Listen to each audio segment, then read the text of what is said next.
real quick, we noticed that there was kind of an overwhelming response to maybe some wavering of STEAM, programs in schools that had been established. So, how do you sustain those programs? What tools and resources?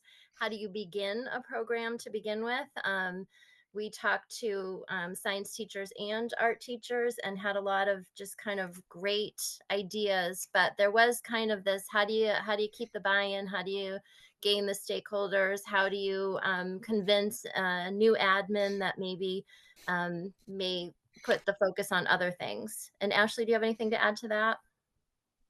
Think advocacy and then also where do ideas for some of these wonderful lessons come from was something that we kind of started leaning towards, but it was a wonderful conversation. I appreciate everyone that. We had thrown a couple of prompts about the meaning of STEAM, how people operationalize it in their work, as well as why are OST environments important for learning. And some of the things that we saw across, people were really responding to this idea of OST environments as a place to connect families, right? So family level learning, intergenerational learning, a place to maybe think out of the box and have a bit more freedom.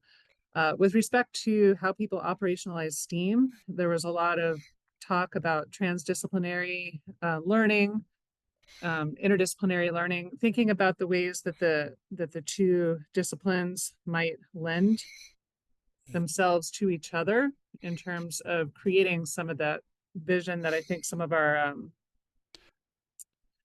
speakers at the beginning of the summit referred to. We had a little bit of a provocative discussion too about constraints that might come up in terms of operationalizing STEAM writ large, depending on the goals of your specific institution where you're teaching. So our group really had an opportunity to share about themselves because I thought it was important that we get to know who was in the room. And when we do that, it helps us to build the network and the partnerships that help to allow the lens of diversity to unfold. Our group was a great mixture of a lot of different people who are doing a lot of things to help promote diversity, equity, and inclusion. A lot of that we have posted on the sticky so that you have contact information, you have resources. One of the stickies was that we wanted you to share your successes. We want to ensure that people are continuing to advocate for diversity, equity, and inclusion, and that we also ensure that we're promoting what we're doing.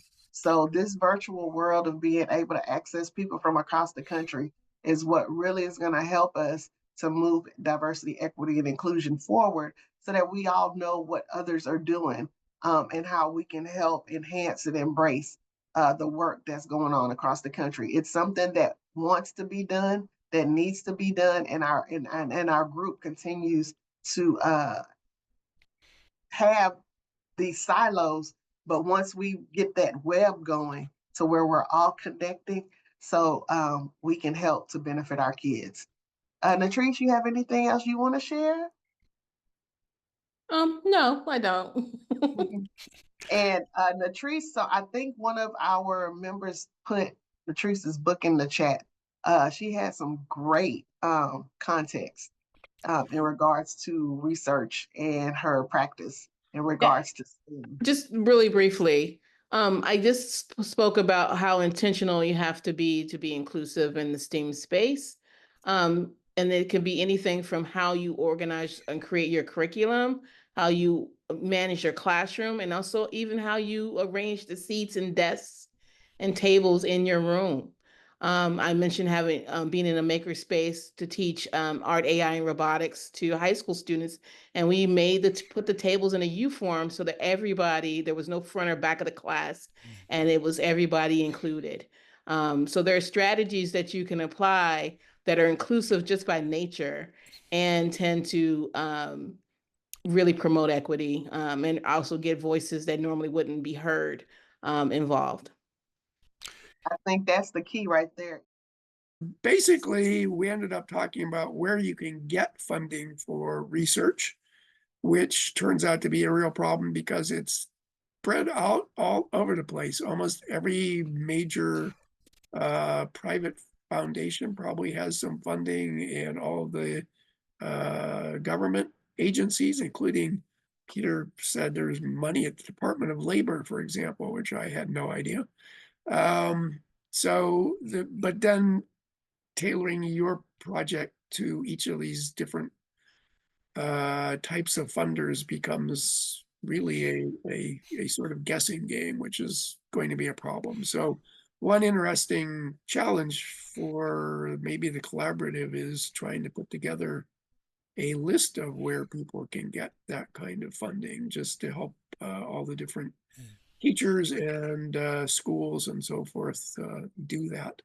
And then the other interesting thing that came up from my perspective was the idea that the teachers, of course, have to be involved in any kind of research. There's lots of research, or there's lots of money for evaluation, but not any for, or very little for the actual research. So one way to get some research, what programs going on research, is to try and get the evaluation money, but the teachers really don't have the expertise for doing the evaluation. So it's not just getting teachers to deliver a STEAM curriculum and test it out. It's also helping them understand what they need to be able to do to get the information for the evaluations at the end, so that you can determine whether it's working. Peter, anything else? In short, funding is a challenge.